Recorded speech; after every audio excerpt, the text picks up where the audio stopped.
Okay, let's dive in. We've processed, well, a mountain of information today focused on vehicle safety.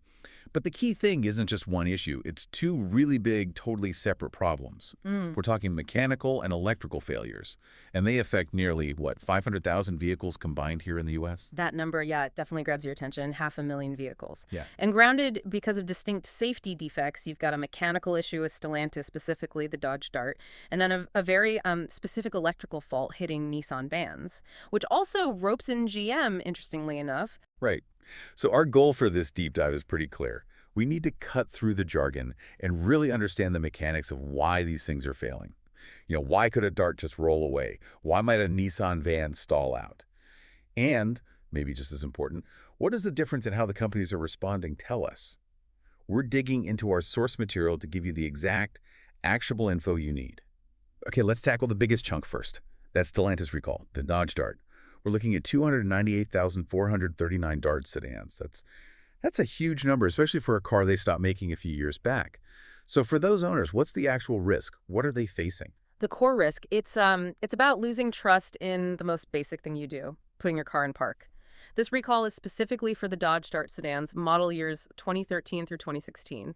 The issue is centered on the transmission shift cable, that physical link between your shifter inside and the actual transmission. So just a cable. Seems simple, but it's what confirms the car is supposed to stay put. How does a single part like that failing? How does that become potentially disastrous? Well, the sources say the cable itself can physically detach. It can just fail. And if that transmission shift cable breaks or comes loose, the transmission doesn't actually lock into the gear you selected, even if the lever inside says park. Right. And the consequence of that failure, Mm-hmm. it's immediate. Yeah. And potentially really bad. Exactly. The car could just roll away, unintentionally move. It's a serious roll-away risk, especially, if you're parked on a slope or maybe you rely only on park without the handbrake. It's scary because the driver thinks they've done everything right. They think the car's secure. Okay, but there is one positive note in the source material.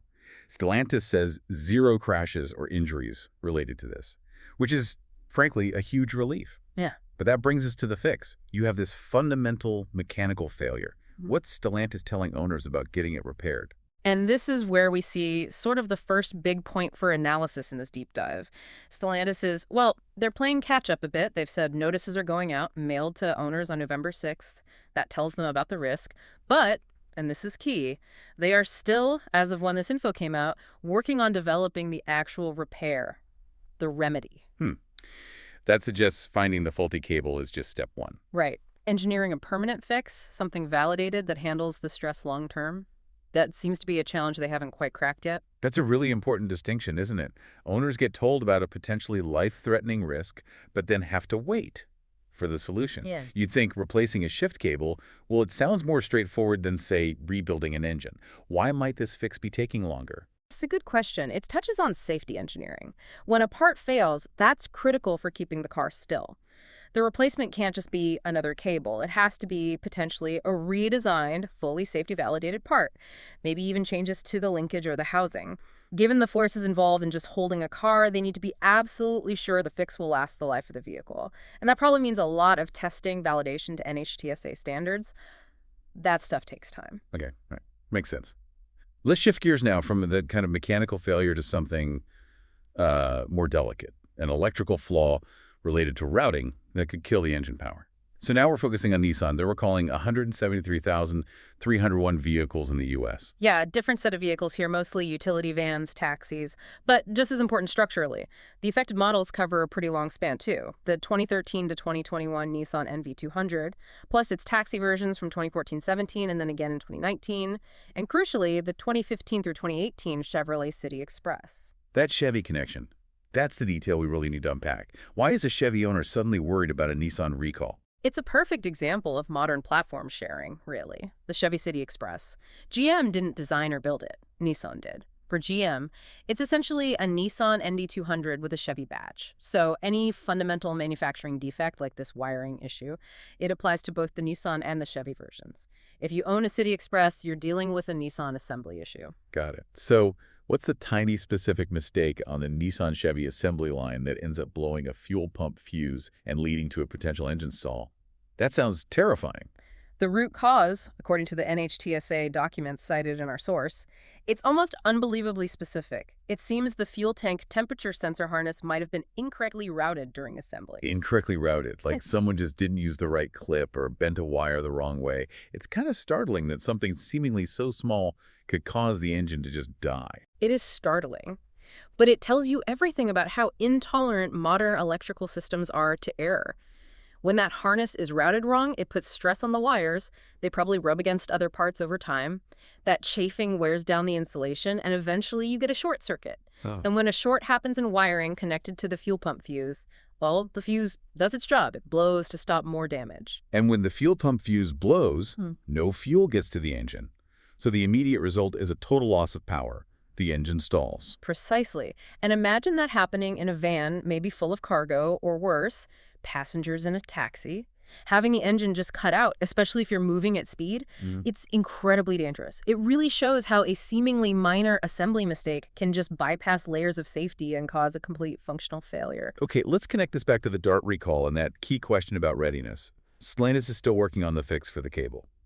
What about Nissan and these vans? What's the repair status? Nissan seems ready. The source material confirms that Nissan dealers will inspect and repair the affected vehicles. Free of charge, obviously. And that process is available now, which suggests they've already pinpointed the failure, figured out the fix, likely involves, rerouting that harness correctly, maybe adding some protection, and they've already gotten those instructions out to their dealers. Wow, okay. So this really highlights a big challenge in managing recalls, doesn't it? 2 massive recalls, hundreds of thousands of vehicles each. But the speed of response is just starkly different. Let's explore that contrast a bit. Why would fixing an electrical routing issue like Nissan's be potentially faster, easier maybe, than replacing or redesigning a mechanical part like the Dart's cable? That really is the core analytical takeaway for you, I think. The complexity of the fix often drives the timeline. The Nissan NV200 problem, it's basically an assembly quality issue, right? The parts themselves might be fine. It was the placement that was wrong. So fixing it involves getting to the harness, making sure it's routed properly, maybe adding some protective sleeving, checking the circuit. That process, relatively speaking, is quicker to figure out and validate. Whereas the Dart issue, that sounds more like a potential design flaw in the actual component. Exactly, yes. If the shift cable itself is failing under what should be normal stress, it suggests the material or maybe the design of the ends just isn't quite up to the job. So Stellantis can't just swap in an identical new cable. They have to engineer a better one, test it thoroughly, validate it meets all the safety standards before they can even start making the replacement parts in large numbers. That whole engineering cycle just inherently takes more time than fixing an assembly line mistake. So pulling these two huge safety issues together, almost 500,000 vehicles, we see one case where a fundamental mechanical part failed, and another where this detailed, almost hidden electrical routing went wrong. It's a really striking look at the dual vulnerabilities of modern cars. It really is. The Dart failure is kind of the classic type, right? Hardware just breaking. The Nissan Chevy issue points more towards the risks in high-tech manufacturing, where the tiniest detail, like a wire harness being misplaced by maybe an inch, is enough to completely disable a sophisticated system like the engine through an engine stall. And the fact that the Chevy City Express, GM brand vehicle, gets pulled into a Nissan manufacturing problem, that perfectly illustrates the risks and, frankly, the liability involved in global platform sharing. Owners of one brand are suddenly dependent on the quality control of a totally different car maker. That's exactly right. It forces you, as a consumer, to look beyond just the badge on the front. You have to understand the global supply chain that actually built your vehicle. It also really emphasizes that precision in manufacturing isn't just about the big stuff, like the engine block. It's down to the person on the assembly line who clipped or didn't clip that fuel tank sensor harness correctly. Wow. Okay, so we've gone quickly from a detaching shift cable causing unexpected movement in the Dart to a shorting sensor harness causing unexpected power loss in the MV200 and City Express. You should now have a really clear picture of why these almost 500,000 vehicles are being recalled and the different speeds at which fixes are coming. And that detailed understanding brings us to maybe one final thought to leave you with, a bit provocative perhaps. We've seen how one incorrectly routed wire can shut down an engine, how one faulty cable can defeat the park setting. Right. Now think about the sheer number, the ecosystem of hundreds of tiny, often unseen components. All those fuses, plastic clips, sensor harnesses, little mounting brackets, they all have to work perfectly, be assembled flawlessly. So the question is, What other specific, maybe microscopic tolerance level in these incredibly complex modern vehicles, if it's breached, might be sitting there waiting to cause another huge, unforeseen ripple effect down the road? Kind of encourages us all to look past just the major systems and really appreciate the incredible complexity and maybe even the fragility of the assembly process itself. Definitely something to think about. Keep that complexity in mind, and yeah, check your VIN. You might be affected by one of these very different safety issues.